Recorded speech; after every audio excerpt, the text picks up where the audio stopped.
La parole. Merci, M. le Président. Donc, on a un projet de loi qui s'adresse à une question importante, celui du coût des médicaments. Et effectivement, le coût des médicaments, ici comme ailleurs, est un des facteurs qui fait augmenter les coûts de la santé de façon très significative. On s'est rendu compte au cours des années qu'il y a des compagnies pharmaceutiques, à la fois pour ceux qui inventent les nouveaux médicaments, on appelle les innovants, à la fois pour ceux qui, après la fin du brevet, font des produits génériques, c'est-à-dire réussissent à produire à moindre coût ce que la compagnie innovante avait d'abord produit, on s'aperçoit que leur marge de profit était sensationnelle, extravagante, et qu'on s'est fait avoir dans les grandes largeurs. Les Québécois, les Canadiens, les Américains, les Européens, les Africains, tous, on s'est fait avoir dans les grandes largeurs. Et ça doit cesser. Ça doit cesser de toutes sortes de façons. L'idée du ministre, dans ce projet de loi court, mais qui a des conséquences majeures, d'utiliser parmi d'autres outils, celui de l'appel d'offres pour les produits génériques en particulier, c'est une bonne idée. D'ailleurs, le ministre citait ma collègue, l'ancienne présidente de l'Ordre des pharmaciens, qui, bien avant qu'il dépose ce projet de loi, avait indiqué que c'était une des voies à suivre. C'est pourquoi nous avons voté pour le principe de ce projet de loi. Maintenant, le ministre nous dit « Donnez-moi un chèque en blanc ». On répond « Encore? Encore? Il y en a combien de chèques en blanc sur son bureau? » Et il nous dit « On le sait que des appels d'offres, ça peut avoir des conséquences imprévues, contre-productives.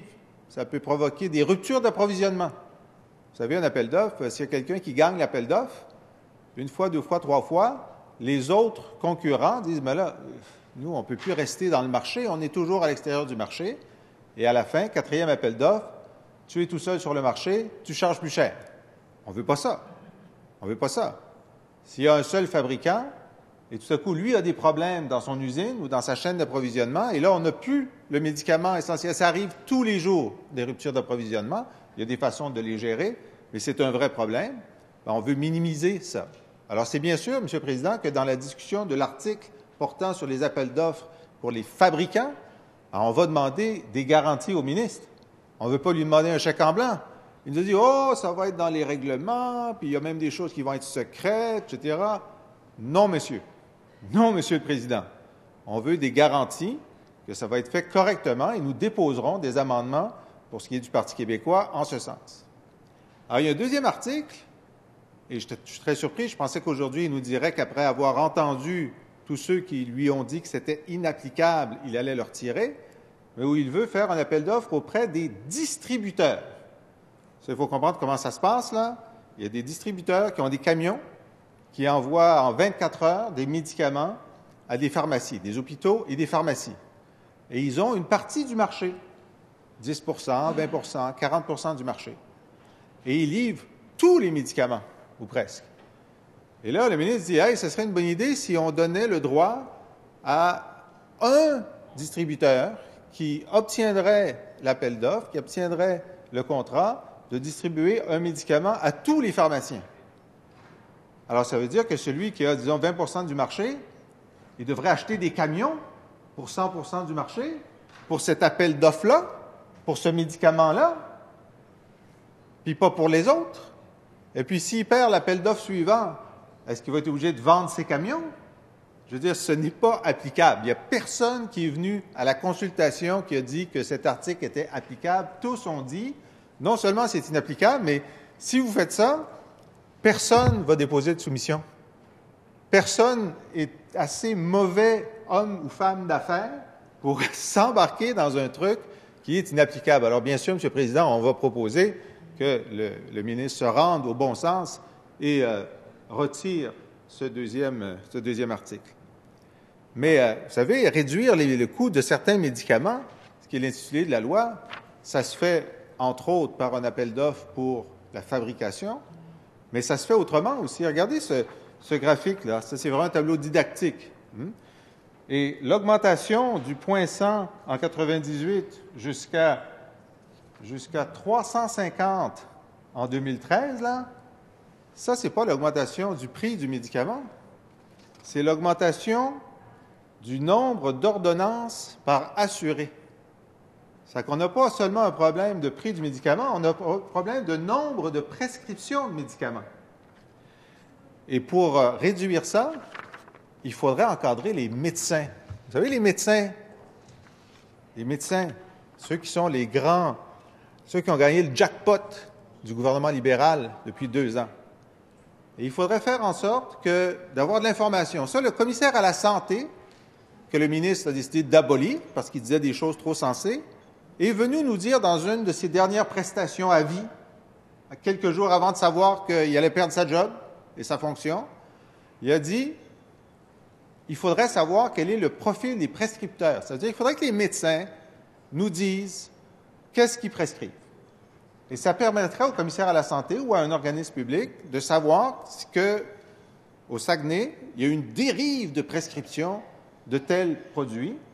Et donc, on pourrait leur donner un avis en disant, mais écoutez, là, il y a un problème, là, vous avez un profil de prescription qui n'est pas conforme aux bonnes pratiques médicales. Ça serait une façon de réduire les coûts des médicaments. Et nous allons proposer un amendement qui ferait en sorte qu'enfin, les médecins participent, parce qu'ils veulent bien faire, c'est notre postulat de départ, à une meilleure pratique et qui nous donne les moyens de les conseiller, pas de les contraindre, de les conseiller à avoir une bonne pratique. Mais là, on n'a jamais entendu le ministre indiquer qu'il était intéressé par cette voie. Il y a les pharmaciens aussi qui nous disent, vous voulez économiser des dizaines et des dizaines de millions de dollars? Bien, il y a une façon simple. Donnez-nous à nous, les pharmaciens, le pouvoir de faire ce qu'on appelle la révision de la médication. C'est-à-dire, à tous les 6 mois, je vois mon client, je regarde son cocktail de médication et je dis, écoutez, vous en avez 2 de trop, vous n'avez pas le bon, il y a une contre-indication et je réduis votre médication pour avoir un effet égal ou supérieur. Ça coûte moins cher. Pourquoi ce n'est pas déjà fait? Pourquoi ce n'est pas dans le projet de loi? Est-ce que c'est parce que les pharmaciens ne sont pas, disons, dans la liste A du ministre actuel? Je ne sais pas. Ce n'est pas de la bonne politique publique de ne pas donner aux pharmaciens ce mandat et une rémunération qui va avec. Ce serait un bon investissement. Ça réduirait les coûts. Si on faisait en sorte aussi qu'ils puissent vacciner les pharmaciens. Parce que dans le vaccin, c'est un médicament. Ça coûte des sous. Et ça coûte moins cher, M. le Président, si c'est un pharmacien qui vaccine que si c'est un médecin. C'est bizarre, hein? C'est pas dans le projet de loi. Je me demande pourquoi. Il y a plusieurs mesures dont on a discuté longuement pendant les consultations qui feraient en sorte de réduire significativement, immédiatement, le coût du médicament. Et puisqu'on est dans un projet de loi sur ce sujet, nous voulons, au Parti québécois, comme beaucoup d'autres qui sont venus nous parler pendant la commission et pendant les consultations particulières, utiliser ce véhicule pour faire en sorte de faire tout le travail. Et d'ailleurs, une de nos sources d'inspiration, M. le Président, vous le connaissez, il est assis à la chaise du premier ministre. Lorsqu'il était ministre de la Santé, il a déposé une politique du médicament dans laquelle on retrouve plusieurs des mesures sensées dont je viens de parler, qui n'ont jamais été mises en œuvre et dont le ministre actuel ne parle jamais. Bien, nous allons nous inspirer de la sagesse du premier ministre lorsqu'il était ministre de la Santé sur quelques sujets. Nous lui accordons qu'il avait eu raison et que maintenant son successeur a tort de ne pas suivre son exemple. Alors, M. le Président, en conclusion, nous avions voté pour le principe parce qu'un outil supplémentaire pour faire reculer le coût des médicaments nous semble une bonne chose, mais nous allons mettre le ministre en situation de soit accepter des mesures supplémentaires pour atteindre le même but et même aller plus loin, ou de nous dire pourquoi il n'est pas intéressé à faire économiser des centaines, des dizaines ou des centaines de millions de dollars par année aux Québécois en agissant maintenant d'une façon précise, claire, concrète, entre autres en suivant les recommandations du commissaire à la santé et de bien d'autres organismes, Collège des médecins, l'Ordre des pharmaciens, qu'il pourrait faire s'il le voulait. Ce n'est pas la volonté ou la capacité d'agir qui lui manque. Et nous allons lui soumettre ces amendements à compter de demain. Et vous savez, nous, on a toujours espoir que le bon sens finisse par triompher. Et nous espérons pouvoir adopter bientôt un vrai projet de loi sur le coût des médicaments qui fera tout ce qui est nécessaire pour avoir des médicaments bon marché et efficaces. Merci, M. le Président.